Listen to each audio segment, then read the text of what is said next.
अभी आपके स्क्रीन पर जिन दो लोगों की तस्वीरें दिख रही हैं, ये लोग भारत की सबसे बड़ी अदालत के पूर्व जज हैं, यानी अब रिटायर हो चुके हैं। मगर सुप्रीम कोर्ट के वर्तमान जजों और उनके कार्यों को लेकर जो बात पूर्व जस्टिस मदन बी लोकुर और जस्टिस सुधांशु धूलिया ने कहा है और सुप्रीम कोर्ट के ही दो टॉप वकीलों ने कहा है, वो बड़ी गंभीर है। अपने आप में गंभीर होने के साथ साथ ये बातें हम सब के लिए गंभीर चेतावनी के रूप में भी हैं कि भारत की न्यायपालिका आखिर किस रास्ते पर जा रही है। सुप्रीम कोर्ट के दो पूर्व जजों ने सुप्रीम कोर्ट के एक आदेश के बारे में जो कहा है, उससे सीधे सीधे निकलता है कि क्या वहां बैठे जज संविधान के खिलाफ काम कर रहे हैं? क्या न्याय मिलना अब किस्मत की बात हो गई है? क्या सुप्रीम कोर्ट के जज पहले फैसला लिख लेते हैं, इसके बाद उसके ऊपर तर्क ढूंढते हैं? यानी जिस संविधान की बदौलत जज बने हैं, जिसकी शपथ लेकर जज बने हैं, क्या उसी के खिलाफ काम कर रहे हैं? और संविधान के खिलाफ यानी देश के खिलाफ और देश की जनता के खिलाफ? पूरी कहानी पर एकदम आसान भाषा में चर्चा करूंगा, टकटकी लगाकर सुनिएगा। इसके साथ ही एक और मामले की चर्चा करेंगे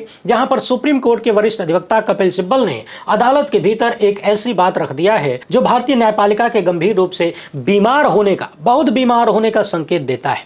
जरा आप लोग बताइए, जब पुलिसिया सिस्टम से आपको न्याय नहीं मिलता है तभी तो आप जुडिशरी का दरवाजा खटखटाते हैं, परंतु यदि जुडिशरी ही पुलिस का लिखा हुआ पढ़ने लगे तो सोचिए कि लोकतंत्र का कबाड़ा किस स्तर पर होगा या हो रहा है। यानी जुडिशरी चले पुलिस के हिसाब से, पुलिस चले सरकार के हिसाब से, सरकार चले राजनीतिक दलों के हिसाब से और राजनीतिक दल चले अपने एजेंडे के हिसाब से, तो फिर आम आदमी के अधिकारों का क्या होगा? यह मसला बड़ा गंभीर है। सोनम वांगचुक केस में कपिल सिब्बल ने 3 मामले यानी 3 तर्क सुप्रीम कोर्ट के समक्ष रखे और ऐसे रखे कि एकदम विश्वगुरु टाइप का निकल गया। पूरी कहानी सुनेंगे, मगर उससे पहले आप सभी से एक छोटी सी अपील है। पहली बार है तो चैनल को सब्सक्राइब करके घंटी बजा दीजिए टन से। हर एक वीडियो को लाइक और शेयर करना जरूरी होता है, तभी आपका चैनल मजबूत होगा। इसके अलावा आपको मालूम है कि हम किसी धन्ना सेठ या राजनीतिक दल के दम पर नहीं चलते, तभी खुलकर आपके मुद्दों पर बात हो पाती है जिन्हें छुपाने के लिए गोदी मीडिया को बनाया गया है। हमारा काम पसंद आता हो तो इस QR कोड या फिर मोबाइल नंबर का प्रयोग करते हुए जो भी हो सके आर्थिक सहयोग भेजने का प्रयास जरूर करें। बहुत बहुत धन्यवाद। सबसे पहले बात करते हैं उमर खालिद केस में जमानत न मिलने पर सुप्रीम कोर्ट के 2 पूर्व जजों ने क्या कुछ कहा है। जस्टिस मदन बी लोकुर ने जमानत नामंजूर होने पर दुख व्यक्त किया और जस्टिस धूलिया ने इस फैसले को निराशाजनक बताया एक भारत के नागरिक के रूप में। एक कार्यक्रम में वरिष्ठ अधिवक्ता कपिल सिब्बल से बातचीत करते हुए इन दोनों लोगों ने बेहद गंभीर सवाल उठाए। इस चर्चा में सुप्रीम कोर्ट के वरिष्ठ अधिवक्ता दुष्यंत दवे भी शामिल थे। जस्टिस लोकुर ने कहा कि मुकदमे में देरी और अपीलकर्ता को लंबी कैद, इन दोनों मामलों पर सुप्रीम कोर्ट ने विचार ही नहीं किया, इसलिए उमर खालिद को जमानत न मिलना सुप्रीम कोर्ट की तरफ से त्रुटिपूर्ण फैसला था। यानी ये 2 महत्वपूर्ण पहलू थे। पहला तो ये कि 5 साल से भी ज्यादा वक्त से वो जेल में है और दूसरा ये कि अब तक मुकदमा शुरू भी नहीं हुआ। ये दोनों आधार जमानत मिलने के लिए मजबूत स्तंभ थे, मगर सुप्रीम कोर्ट ने इन पर ध्यान नहीं दिया। जस्टिस लोकुर कहते हैं कि मैं इस फैसले से बिल्कुल भी संतुष्ट नहीं हूं। देरी के मामले में यह फैसला पूरी तरह से गलत है और उन्हें यह सुनकर भी आश्चर्य हुआ कि अपीलकर्ता को सामग्री सौंपने में 3 साल की देरी लग गई और इसके लिए जिम्मेदार कौन है। उन्होंने यह भी कहा कि तमाम रिकॉर्ड से पता चलता है कि उमर खालिद और शर्जील इमाम अपने ऊपर लगे आरोपों पर बहस के लिए तैयार थे। जस्टिस लोकुर ने UAPA की धारा 15 के तहत आतंकवाद का आरोप लगने के आधार पर भी सवाल उठाया और पूछा कि इन लड़कों ने किया क्या था।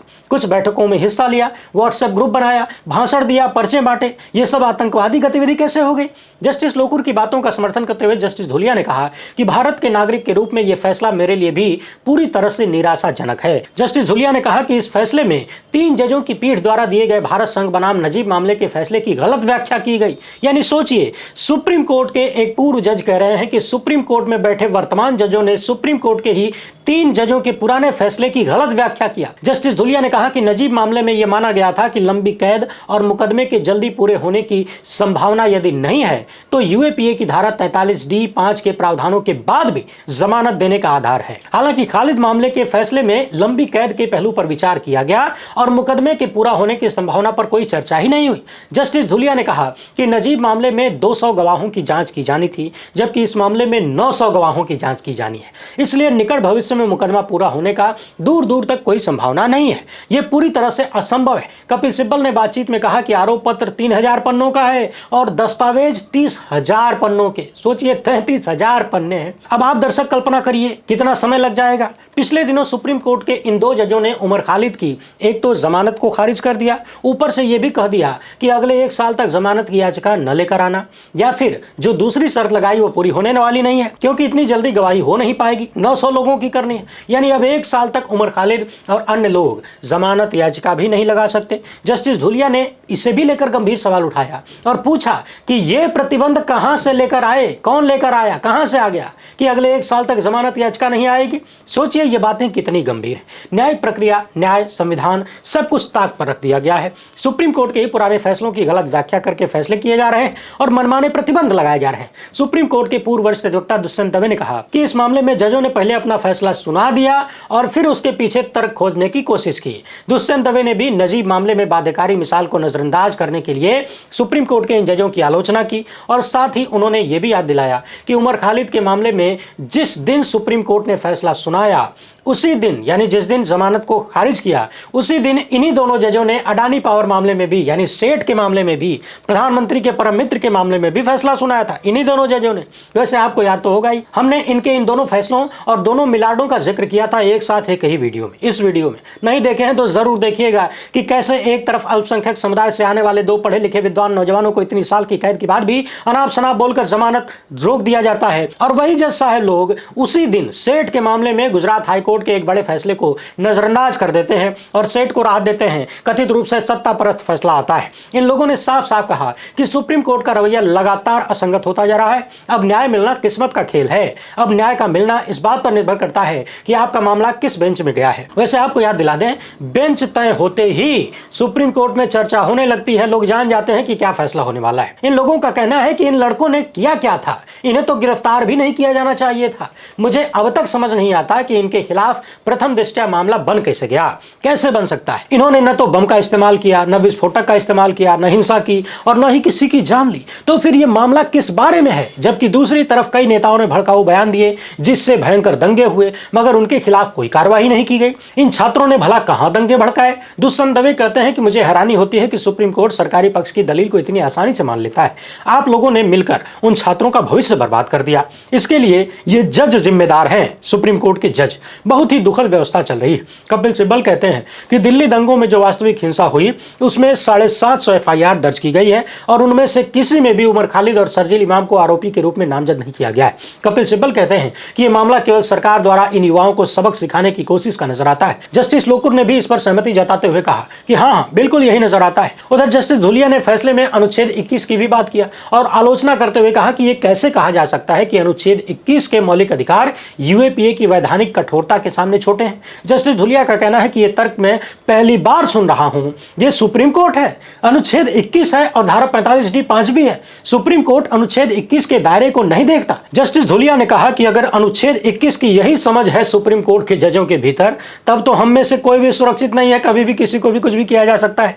दुष्यंत दवे कहते हैं कि जमानत नियम है जेल अपवाद, इसे चुनिंदा रूप से लागू किया जाता है। अमीर और शक्तिशाली लोगों को जमानत मिल जाती है, बाकी लोग यूं ही बैठे रहते हैं, राह ताकते रह जाते हैं। 2002 के गुजरात दंगों से संबंधित हत्याकांड के दोषियों को जमानत देने वाले सुप्रीम कोर्ट के 2020 के आदेश का जिक्र भी किया गया। लखीमपुर खीरी मामले में आशीष मिश्रा को जमानत मिली, जिसमें 1 साल की हिरासत और मुकदमे के जल्द पूरा न होने की संभावना का हवाला दिया गया और न्यायपालिका ने मान लिया। आगे जस्टिस धुलिया और दुष्यंत दवे विचार देते हैं कि इन सब से न्यायपालिका में जनता का भरोसा टूट रहा है, यानी कम हो रहा है। यह संस्था जनता के भरोसे पर टिकी है। आप दर्शक जरा सोचिए, जब भाजपाई मंत्री के बेटे का मामला आता है तो 1 साल की कैद और कहा जाता है कि मुकदमा जल्दी पूरा नहीं हो पाएगा, इसलिए जमानत दे दीजिए, और सुप्रीम कोर्ट मान जाता है। लेकिन यहां 5 साल की जेल हो गई, मुकदमा अगले कई साल तक पूरा होने की कोई संभावना नहीं है, फिर भी सुप्रीम कोर्ट यूएपीए की धाराओं को आर्टिकल 21 से भी बड़ा बता देता है। ये 2 मिलाट बता देते हैं। अब आप कल्पना करिए कि भारत की न्यायपालिका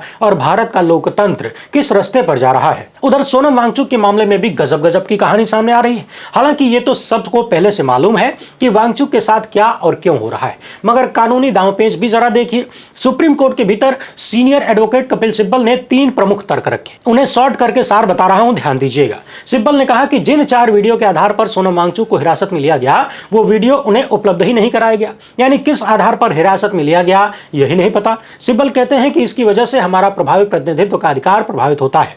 ये न केवल एनएसए की सलाहकार बोर्ड के समक्ष होना चाहिए बल्कि सरकार के सामने भी उपलब्ध होना चाहिए था। सिब्बल कहते हैं कि किसी भी व्यक्ति को हिरासत में लिए जाने पर उसके विरुद्ध कारण बताया जाना चाहिए और उसे कानूनी सलाहकार से परामर्श लेने का अधिकार भी दिया जाना चाहिए। कानूनी सलाहकार केवल वकील नहीं बल्कि मित्र या जीवन साथी भी हो सकता है और वांगचुक के मामले में उनकी पत्नी थी। सिब्बल ने आरोप लगाया कि हिरासत के आधार देने में 28 दिन लगाए गए। सिब्बल कहते हैं कि मेरे संवैधानिक अधिकार को धारा 5A के जरिए खत्म नहीं किया जा सकता। यदि 4 वीडियो हटा दिए जाएं तो हिरासत कैसे बनी रह सकती है। दरअसल धारा 5A कहती है कि यदि हिरासत कई आधारों पर आधारित हो और कुछ आधार गलत पाए जाएं तो भी हिरासत रहेगी, वो वैध रहेगी। मगर यहां तो कहानी निकल रही है कि जो मूल आधार था वही लापता नजर आ रहा है। सिब्बल ने यह भी कहा कि धारा 5A तभी लागू हो सकती है जब सभी सामग्री और आधार पहले उपलब्ध कराए गए। अब जरा दूसरा मामला सुनिए। सिब्बल का दूसरा तर्क था कि जिला मजिस्ट्रेट ने हिरासत का आदेश देते समय स्वतंत्र रूप से विचार ही नहीं किया बल्कि उसने केवल एसएसपी की सिफारिशों की कॉपी पेस्ट कर दिया।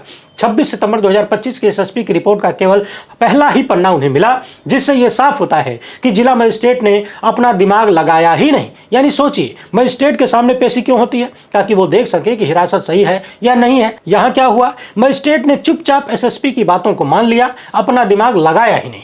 यानी पुलिस जो चाहे वो हो जाएगा। सिब्बल ने तीसरा तर्क दिया कि हिरासत के लिए जो कई सारी चीजें पुलिस ने दी हैं, यानी सरकार की तरफ से दी गई हैं, उनमें से कई सामग्री तो 2024 की है, यानी पुरानी है, और कुछ एफआईआर अज्ञात लोगों के खिलाफ दर्ज है, जबकि सितंबर 2025 की हिंसा से जुड़ी एफआईआर पर अब तक कुछ आगे नहीं बढ़ा। इतना ही नहीं, कपिल सिब्बल ने सरकारी सिस्टम पर यह भी आरोप लगाया कि पिक एंड चूज करके सोनम वांगचुक की वीडियो और उनके खिलाफ सबूत दिखाए जा रहे हैं। पिछली सुनवाई में सिब्बल ने वांगचुक का वो वीडियो भी चलाया था जिसमें वो शांति की अपील कर रहे थे। सिब्बल कहते हैं कि इससे यह साबित होता है कि वांगचुक राज्य की सुरक्षा के लिए खतरा नहीं थे, लेकिन हिरासत देने वाले अधिकारी ने इस महत्वपूर्ण सामग्री को नजरअंदाज किया। अब जरा आप दर्शक बताइए कि भारत का लोकतंत्र किस रास्ते पर जा रहा है। जज सुप्रीम कोर्ट के फैसले की गलत व्याख्या कर रहे हैं। अभी पिछली ही वीडियो में हमने दिखाया कि कैसे सुप्रीम कोर्ट के ही इलेक्टोरल बॉन्ड वाले फैसले में दिए गए तर्कों को दिल्ली हाईकोर्ट के जजों ने पूरी तरह से पलट दिया, नस्तनाबूद कर दिया। इस वीडियो को जरूर देखिएगा। अब पूर्व जजों को कहना पड़ रहा है कि अब न्याय मिलना किस्मत का खेल है।